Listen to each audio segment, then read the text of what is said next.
Jaime Fly, welcome to the show. Great to be with you, Roger. You're coming to us from Prague, Czech Republic. I almost said Czechoslovakia. Why is Radio Free Europe, Radio Liberty headquartered in Prague?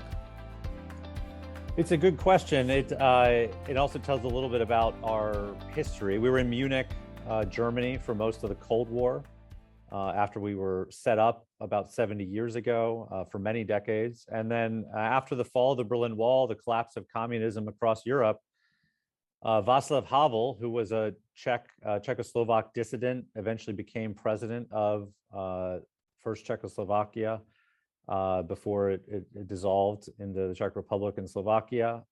He loved our work. He had appeared on our programming when we were in Munich, and he realized the role that we played in the so-called Velvet Revolution here in the Czech Republic, and he invited us to move. And as part of our downsizing that happened in the 90s, when the Congress agreed to keep us around, they liked the idea of us being a smaller organization with a smaller footprint, and they liked the idea of us moving eastward to some of the countries that we used to broadcast to from Munich. So we've been here ever since the mid-90s, and our move here really reinvigorated our mission. And now half of our staff here at our headquarters in the Czech Republic are actually Czechs who lived under, some of the older ones lived under communism.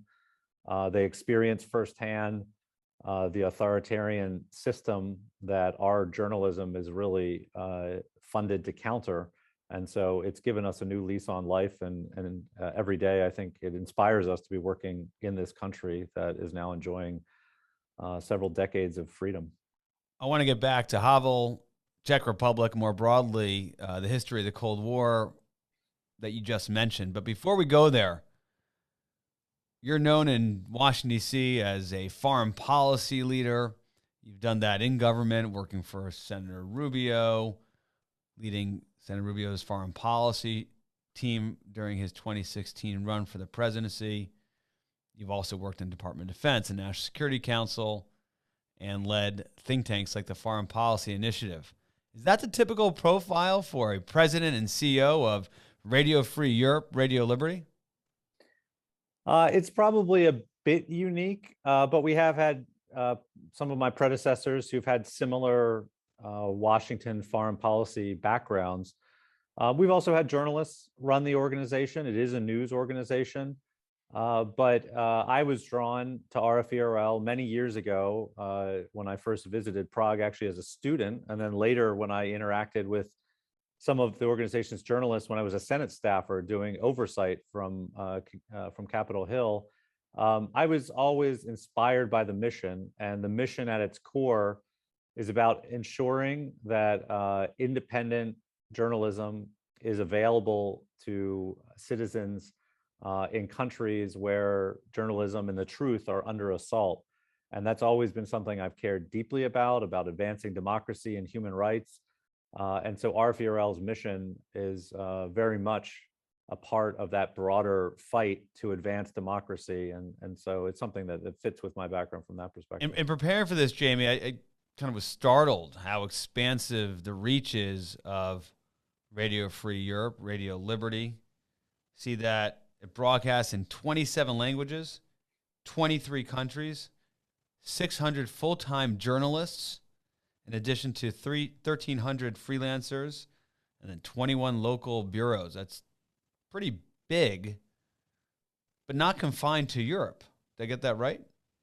Yeah, we basically cover the post-Soviet space in addition to Afghanistan, Iran, and Pakistan. So I like to say everywhere from, Belarus, which is kind of on the western edge of the former Soviet Union, all the way across Eurasia to the western border of China, and then down into South Asia, down to Pakistan, and down into the Middle East and Iran. So yeah, it's a large part of the globe that we cover. And then we have sister networks that are also funded by the US Congress that cover the rest of the globe with similar types of journalism and news that they share through their platforms. You just mentioned that sister networks that are also funded by the US Congress.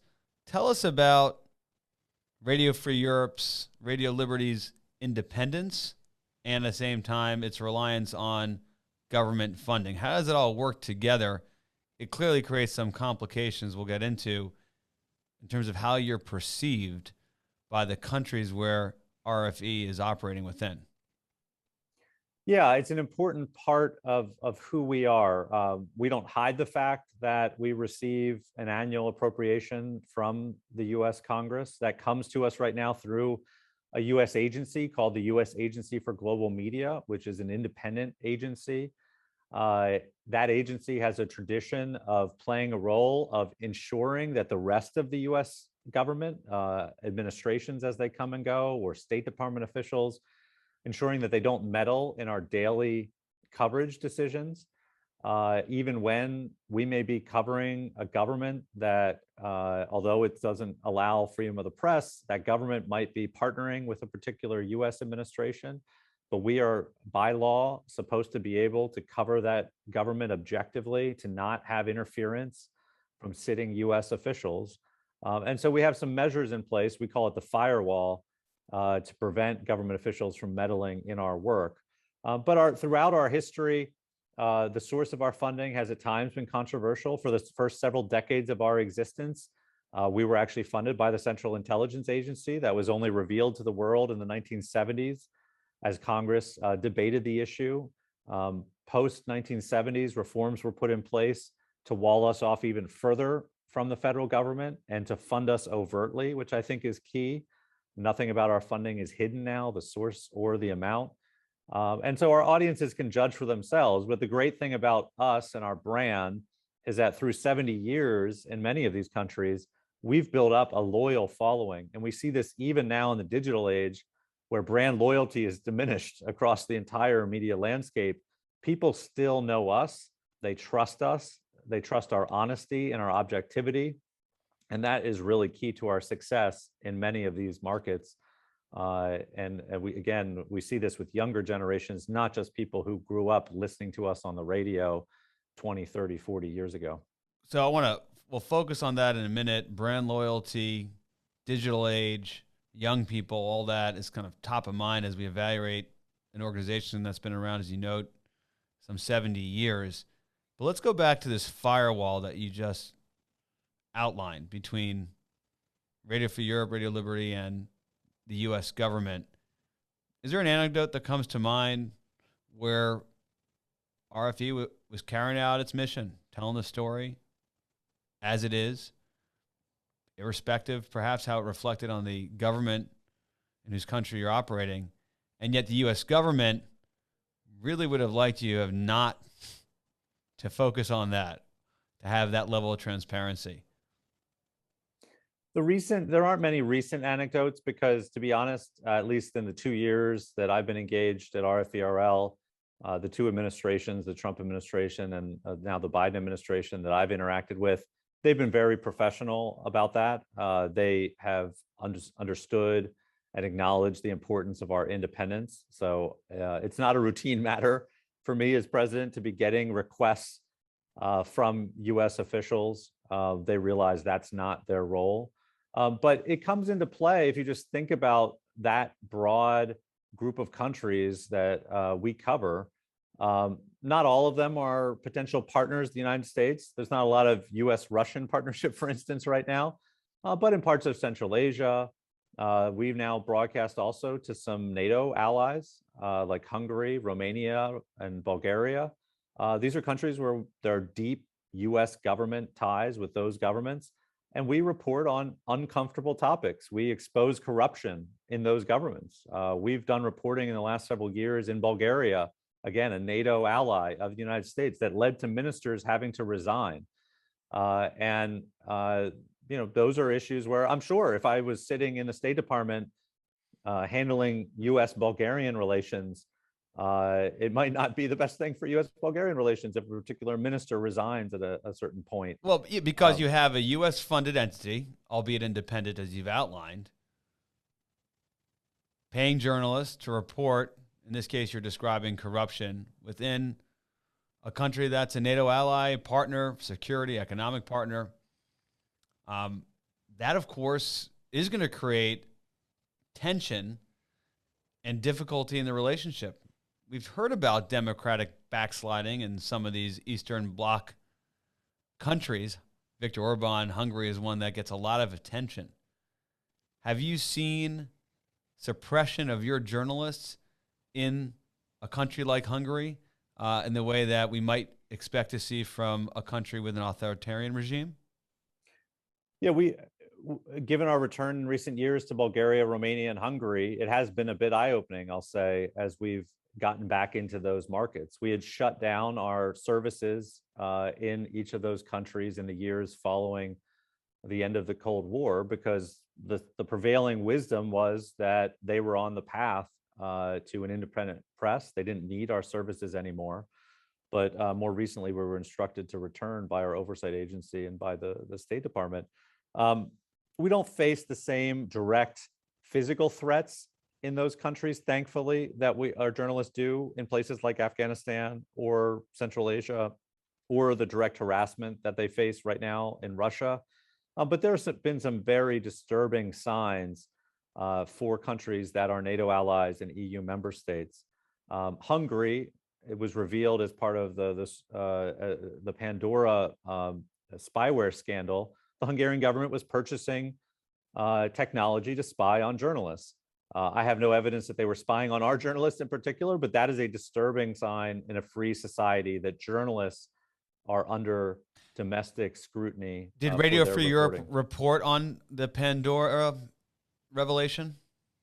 Yeah, we did not expose it ourselves. There was an international consortium, but yeah, we would have reported on that and highlighted the Hungarian link to our Hungarian audiences. And so we're always trying to hold governments accountable when they take actions like that.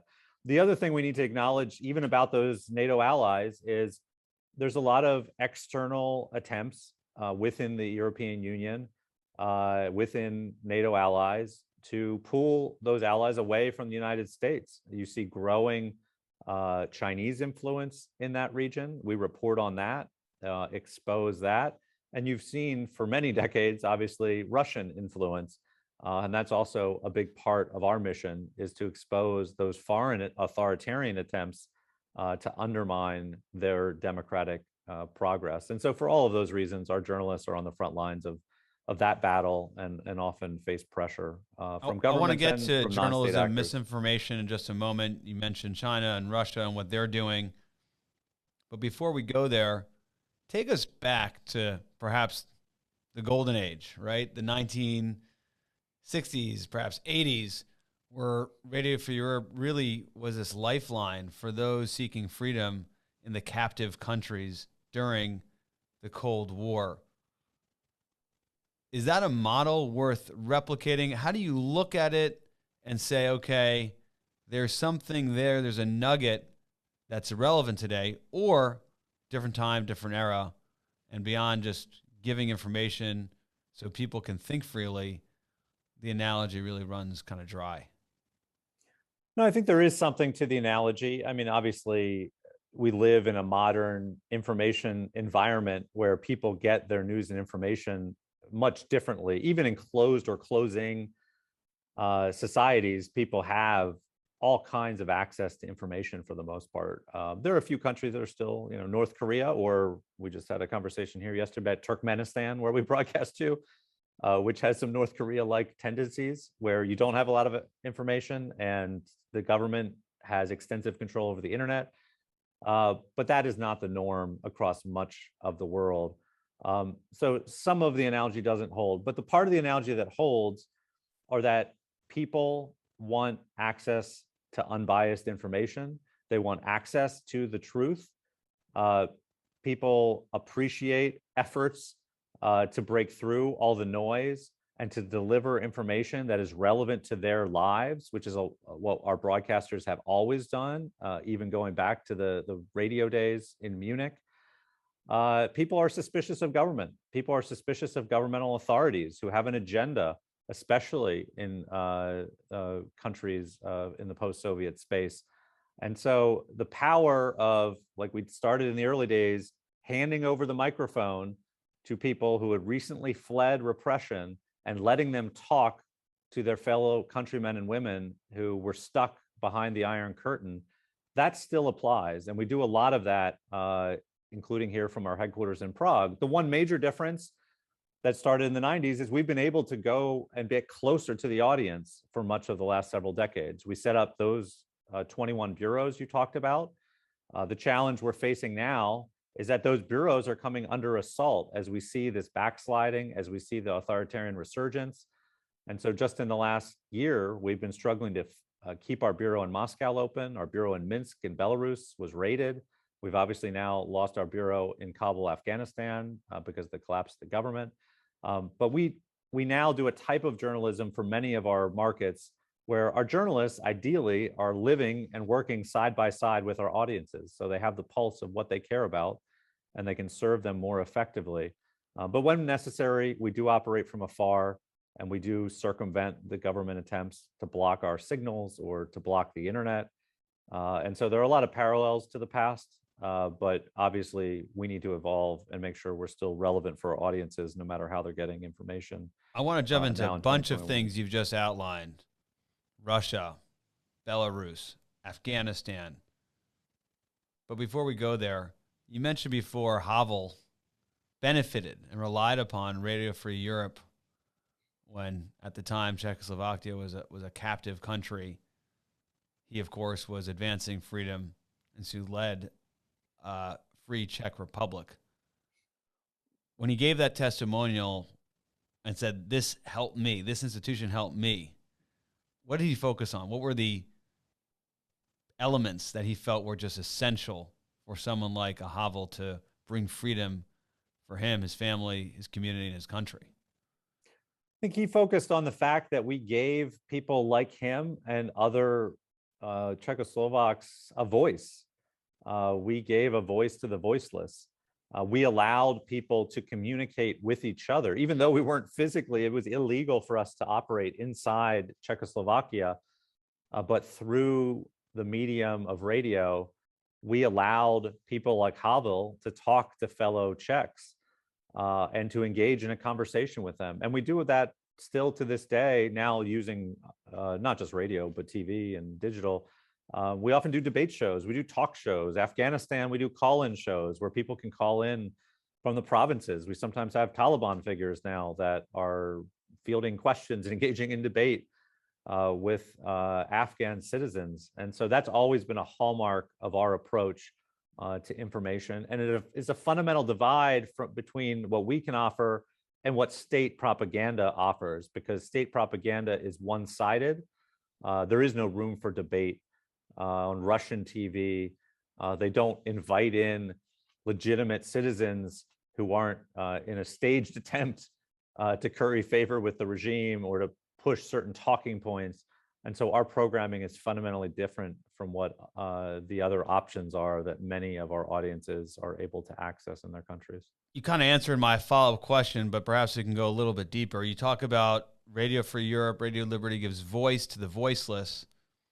At the same time, in the digital age, I got to think it's a bit of a saturated space. There's so many channels to get information, and perhaps information that you want to hear, and you don't have to be exposed to information you don't want to hear.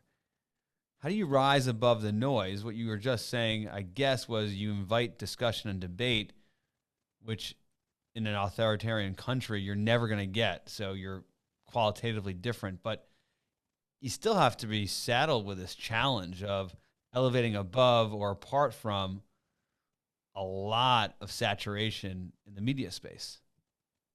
Yeah, it's a huge challenge. And we, like any international news organization, are spending a lot of our time figuring out how do we adapt our programming to be relevant for this new media environment. And so we're pushing a strategy of digital first right now, which is not abandoning other platforms, but ensuring that we're relevant on all the platforms that our audiences are using to engage with information. I'd say across our market, our various markets, it varies widely. Some countries we are in still only have really state TV or state news outlets. And then an example. Tajikistan, Most of our Central Asian markets do not have a diversity of options because the governments are so brutal in shutting down anything close to independent media. And sometimes they also kick us out. We've been kicked out of Uzbekistan for many years, for instance. But sometimes they allow us to operate, partly because we're congressionally funded. And that gives us the ability to stay in that market and fight to pry open the information space. And so in markets like that, we often have 40% or more market share, which is almost impossible to get in a modern Western media market for any brand. But we've got significant reach because there aren't a lot of other options. In the more complex environments where there's a lot of private media activity, the big problem is, and we see this to a certain extent in Western Europe and the US as well, a lot of the media have their own political agenda. They're often advancing a private corporate agenda, which is a huge problem in places like Ukraine, Georgia, Moldova, where you have oligarch media. You've got a lot of options if you live in Georgia, but you don't really have a lot of independent, objective options. State TV or state radio, the version of PBS or NPR, they often are politicized right out of the gate by governments. So you can't get objective, independent coverage from those outlets. So who do you turn to? And that's the role that we play because of our history, because of the deep respect that people have for us. It doesn't mean we're going to be reaching 60, 70% of the public on a weekly basis, but for people who want to seek out independent information and not just view information that favors a particular political party, we are the outlet that they respect and trust, and so they will be drawn to us. And so that's our place in. So pull the thread on Georgia. It's a great example. A country that is democratic, but having its challenges. Some might say backsliding. Georgia would be an example of democratic backsliding. Yet, the problem is they suppress any media. They've just dominated through various different state-backed, oligarch-backed channels. So a Radio Free Europe has to compete. And it just plays into this larger notion that free countries are wrestling with, which misinformation and charged information and ideologically driven information that people just seem to doubt that you could truly have free media, a media that is truly independent, or to go to your mission, a media that promotes democratic values, institutions, and advanced human rights. They'll just be skeptical of that. Yeah, I think a lot of audiences are, just as they are in the United States, are very skeptical because they know that the ownership of a lot of these media outlets is very murky, that people are in it not just to make a profit, because most media enterprises aren't profit making at this point because of the collapse of advertising as people have moved online.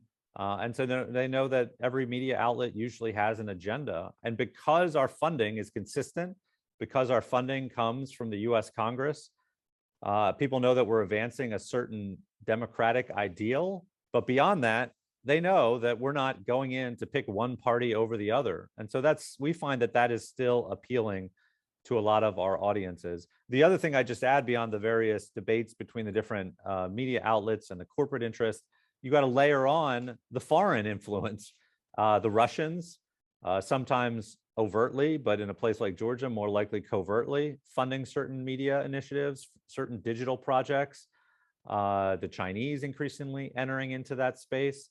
And so it leads to essentially this corrosion of the information system, where I think the goal of a lot of these actors is not even to advance one particular argument.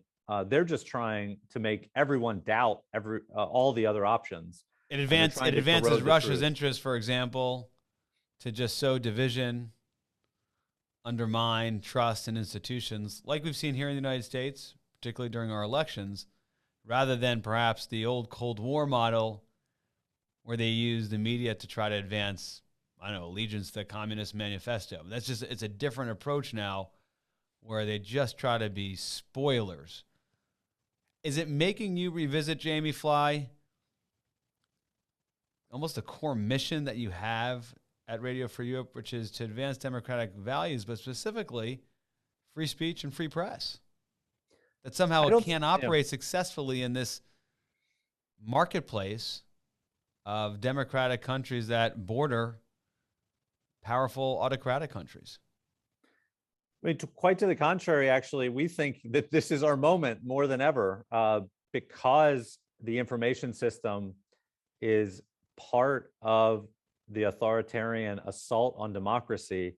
We really see ourselves as playing the role of a pillar propping up the information space. Now, that may sound overly naive or optimistic, but we see in individual cases where, from interacting with our audience, where we, on certain stories, where we can have an impact, where people still turn to us. People are desperate for objectivity and balance and independence, especially in these contested markets. We hear it in their responses to us. I hear it when I travel and I interact with people who watch our content or listen to our content. Some of that goes back to our history and our brand. And so I would argue, if anyone is able to operate in these situations, in these contested media markets, it is us, because people trust us. And it's trust that's been passed down through generations because of our history and what we've achieved before. Jaime, you were just talking about how this is the moment for Radio Free Europe, and these examples perhaps that reinforce the importance of your mission and success. Kind of your board of directors are the 535 members of Congress who fund Radio Free Europe, Radio Liberty. What metrics do you turn to? What examples would you highlight to demonstrate not only this is the critical fight, but you're in the heart of it and you're seeing some success? Yeah, we do a lot of research, surveys in the countries where we can, through the U.S. agency that funds us, can get access, even do focus groups, looking at our programming, looking at our reach. So there's certain data, just like any media organization, that we can use to measure our success. The great thing about the move online and digital output is that it's easier to track, easier certainly than radio or TV listenership and viewership. So we have digital metrics that we can look at. In Russia, which is obviously one of our biggest markets, despite the Kremlin's attempts to block us from TV, to block us from the radio airwaves, we've doubled our digital audience, for instance, in the last 5 years. And we can have some insights into who that audience is, what they're engaging with. And we see it, to be honest, it's unfortunate because of the response it provokes. But when we provoke a response, we know that we're doing the right thing, that these governments understand the power of our work, because we see this across our coverage area, unprecedented attacks on our journalism and efforts to restrict our ability to operate.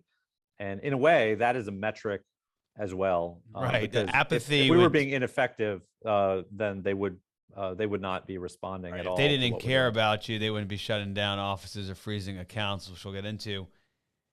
If I told my teenagers the way we're advancing freedom in Russia, in Kazakhstan, Afghanistan, is through Radio Free Europe, they would look at me and say, radio? Either not understanding what radio is, or if they did, saying, isn't that a thing you guys listen to? Why stick with the word? Yeah, and we've had a debate about this inside the organization. I think right now, a lot of it is just the power of the brand in many of our countries that harkens back to our early years. It is, not many organizations have a name that, has had songs written about it by REM, for instance. But even locally, people respect our brand. They know our brand. And so I think there might be some downsides of changing it. The other thing, though, I'd say is we do have many other brands that we operate under. Some of our Russia work is actually done through a channel which has a completely different brand. It's called Current Time. And that's an incredibly successful Russian language channel, which is available via satellite outside of Russia to the Russian diaspora. And can be watched and engaged with online. We are active on all the relevant social media platforms in whatever market we're in. And so people, even though they might be kind of questioning why it's called radio, they still come to interact with our content on the digital platforms. We're not just wedded to radio as the transmission. And in many of our markets, we're increasingly not doing radio at all, depending on our audience needs. Let's go to a few of the countries that I know have dominated your time and the attention of RFE and Radio Liberty. Let's start with Afghanistan. Of course, in August, we had the tragic fall of the Afghan government, Taliban takeover, mismanagement by the Biden administration of that withdrawal. You, of course, in Radio Free Europe was involved because you had reporters on the ground. Briefly tell us about what happened in terms as it relates to RFE during the fall of the Afghan government and where things stand now. Sure, we've had a large bureau in Kabul for many years and have significant audience reach, and still do, even with the new government, across Afghanistan. It's a place where radio actually is still very relevant, right? Because of the geographic reach across rural areas, using FM transmitters, and we're still up on those FM transmitters despite the government change. But our journalists, brave individuals, we've lost 4 of them over the last 4 years in attacks in Afghanistan. They've been targeted by the Taliban and associated groups in the past. And so we were very worried back in August when the government collapsed, and started working with other organizations, with our funding agency, U.S. Agency for Global Media, our partners at Voice of America, to get our journalists out, all those who wanted to leave. We didn't have a lot of success in the early phases, and we're quite frustrated that we and our journalists, like many other groups, civilian organizations, were not prioritized during the military evacuation. Thankfully, we've made some progress since the U.S. military evacuation ended, using private means, getting people out to third countries.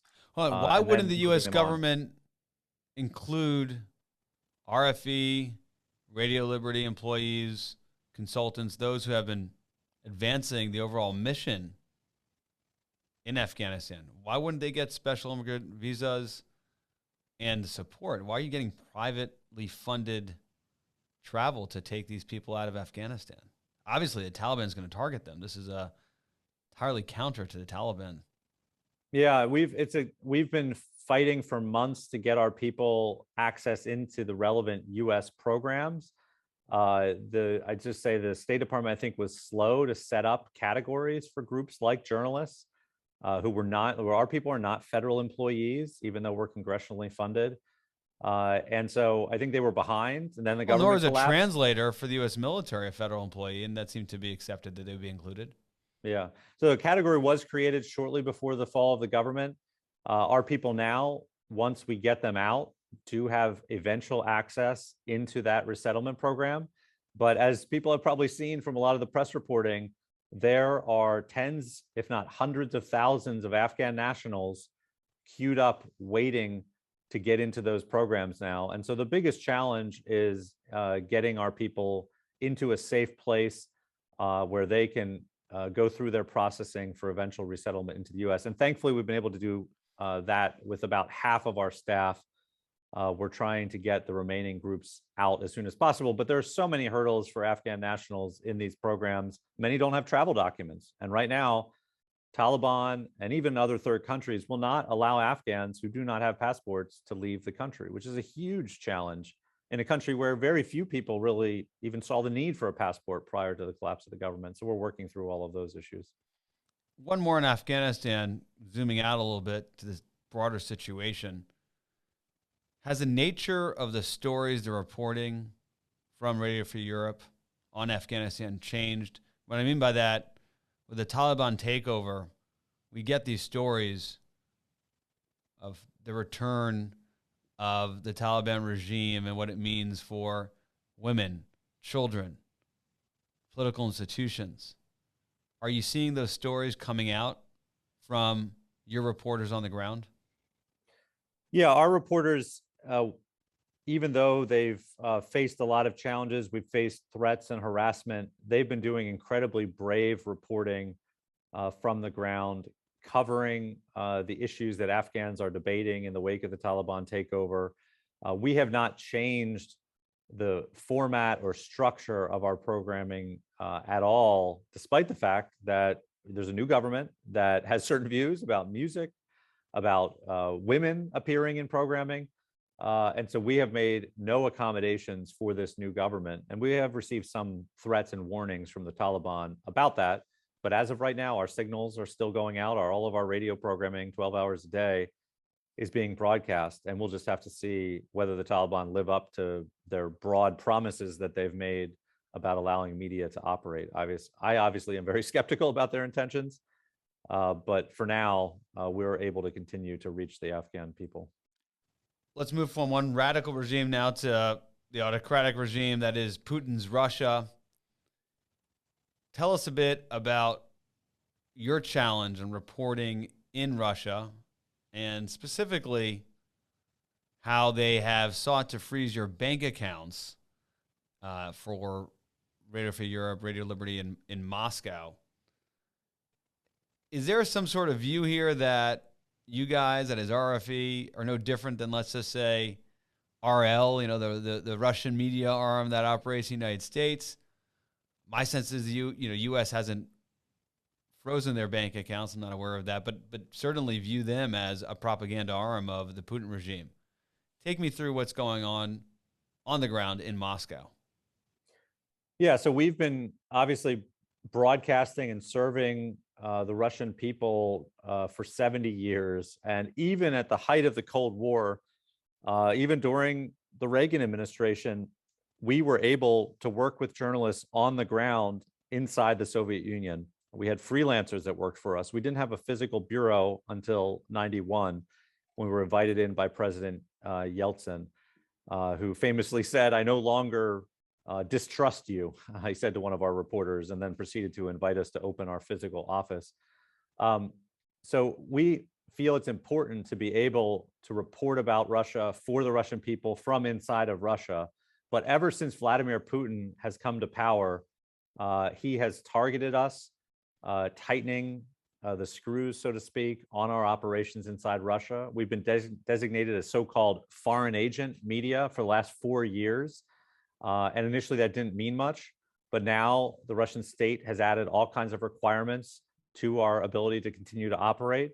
And the latest was that they wanted us to label every single piece of content that we put out in Russia for the Russian audience, including social media videos, tweets, Telegram posts. Every single one needed to have a warning on it, declaring ourselves to be foreign agents. So we have refused to comply with that because we saw it as an effort to manipulate our audience. And our online audience is essential inside Russia, given those other efforts I mentioned earlier to block us from the radio airwaves and from TV. Because we've failed to comply, we now owe $4.4 million in fines, and they've frozen our bank accounts, and they have already declared their intent to likely seize our Moscow bureau. It's incredibly frustrating after 30 years of working inside Russia for the Russian audience that we're now in a position where we and many other media outlets who are now being declared foreign agents face the risk of being shut down. And Putin is essentially trying to block all independent media options for the Russian people, given his own insecurities about his future and really his own fear, his fear of his own citizens. Well, let's drill down on that for a second, Jaime. Clearly, there's analog to the Cold War there in terms of fearing the free flow of information and labeling an entity like Radio Free Europe, Radio Liberty, as a foreign agent.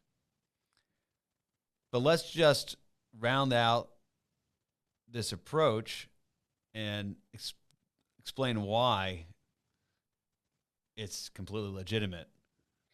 And by that I mean, if you had an entity like Radio Free Europe, Radio Liberty operating in the United States, with the U.S. Congress or executive branch or president be able to label Radio Free Europe, Radio Liberty as a foreign agent? So the analog that the Kremlin points to is the treatment of Russia Today and Sputnik, the two main Russian outlets in the United States.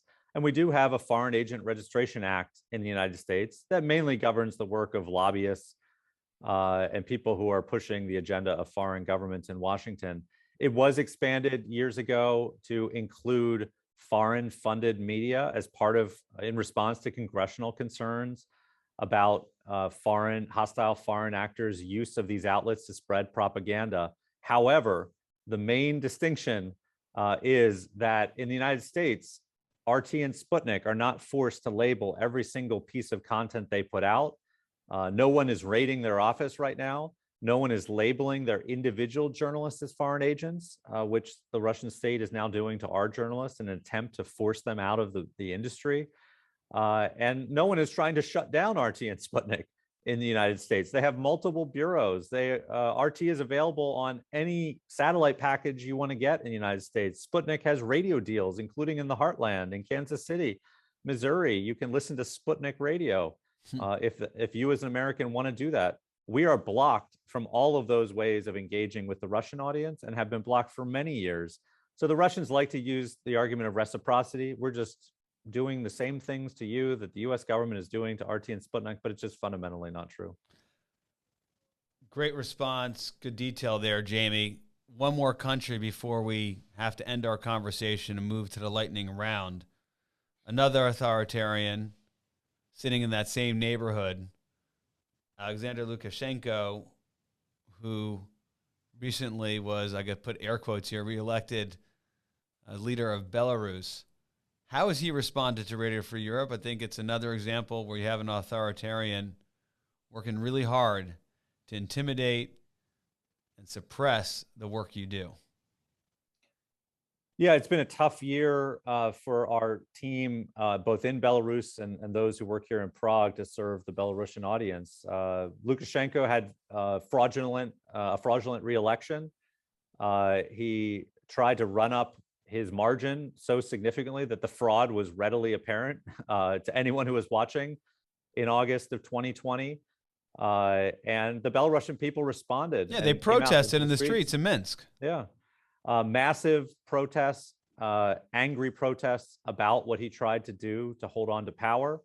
The opposition, Svetlana Tsikhanouskaya, who stood in for her husband, who was imprisoned before the election, had no political experience, and apparently won the vote.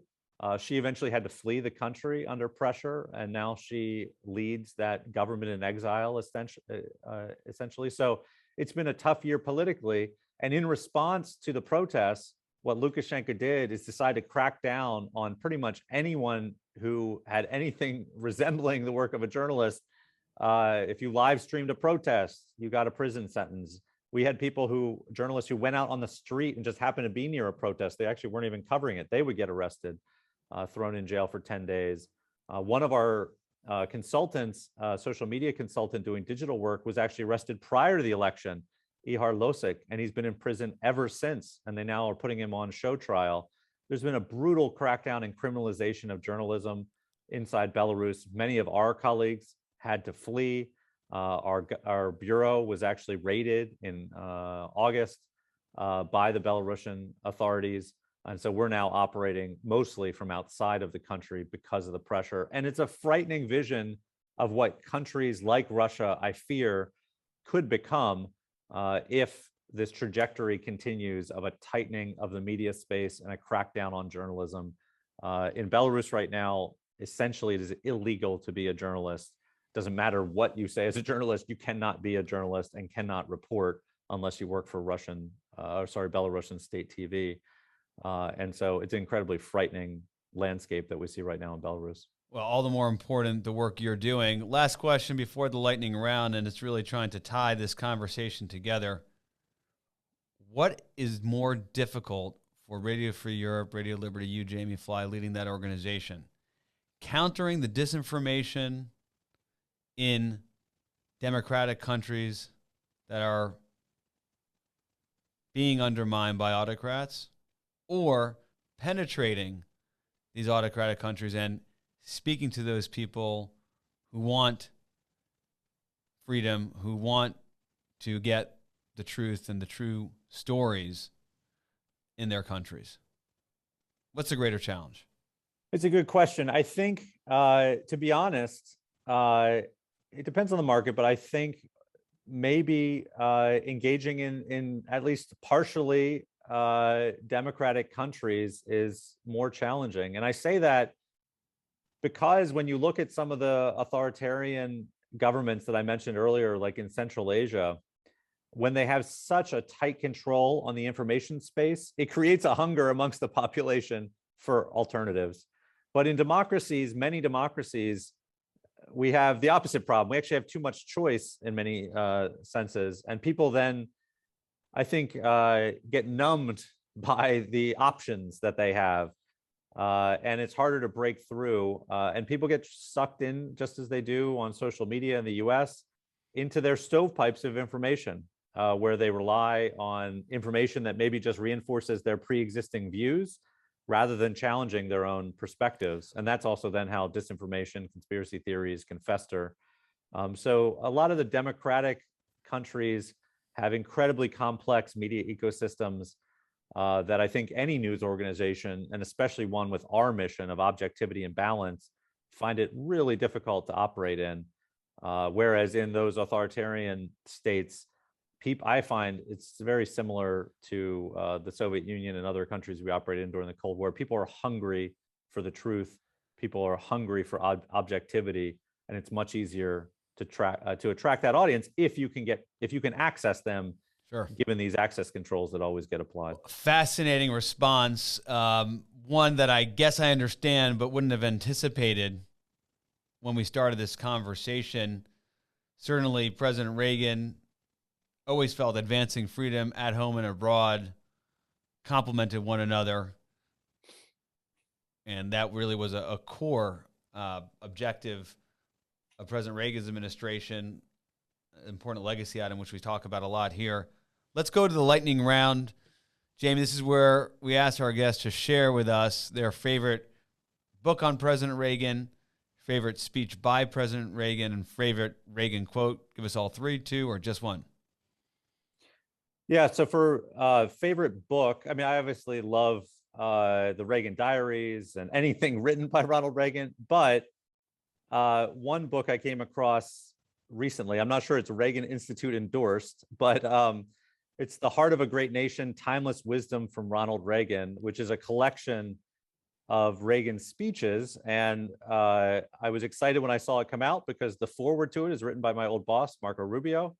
And the editor of the book is an old college friend of mine, someone named Adam Kuyper, who now is an editor at the Bulwark in Washington. But it's a great collection of Reagan speeches that is relatively new and I thought very compelling. The Reagan Foundation likes any book which advances President Reagan's legacy, especially in a book where it advances Reagan in his own words. Okay, good. Yes. That's the book. What do you got on speech and quote? On quote first, this is a quote that I'd heard it before, but I saw it inscribed on what was the Ronald Reagan statue in Grosvenor Square in London years ago. One year it's when I still happened to be there, not in Grosvenor Square because they're redoing that whole area, but it will be back in a few years. Yeah, I read a little bit today. Actually, I was looking into this about the as the U.S. Embassy moved, the debate over where to put the statue. But it's a quote from his second inaugural. Above all, we must realize that no arsenal or no weapon in the arsenals of the world is so formidable as the will and moral courage of free men and women. It is a weapon our adversaries in today's world do not have. And it's something that I see daily in our work. It's the power of freedom. It's the power of our journalists who show immense will and moral courage. And really, that's often the only defense they have against these authoritarian tactics. Jaime, when you're back in Washington, D.C., that quote, you may recall, sits proudly on the wall outside of the Ben Sutton Family Auditorium. So we like that one, too. Give us a speech. The speech is maybe an unorthodox one, but I think you and I have maybe talked about this. I stumbled upon this. One of President Reagan, after he retired, one of his final, I think, public speeches, not the final, but it was in December 1992, an address to students at the Oxford Union, and it's titled "Democracy's Next Battle." And it's, I'd urge everyone to check it out. If you read it now, several decades later, given where some of our debates have gone on the right in the United States, it's a striking speech from a conservative president, very forward-looking, very supportive even, for instance, of international institutions, which was surprising to me. And it came at a time when there was a debate about intervention in the Balkans. And then also a nice message to young people about how to dedicate their lives to the service of others and how to take a stand for freedom. So I'd highly recommend. Well, we'll link to that one, December 1992, President Reagan addressing the Oxford Union. Jaime Fly, what a great conversation. Continue doing amazing work out there in Prague. Look forward to having you back on the show. Thanks, Roger. Great to be with you.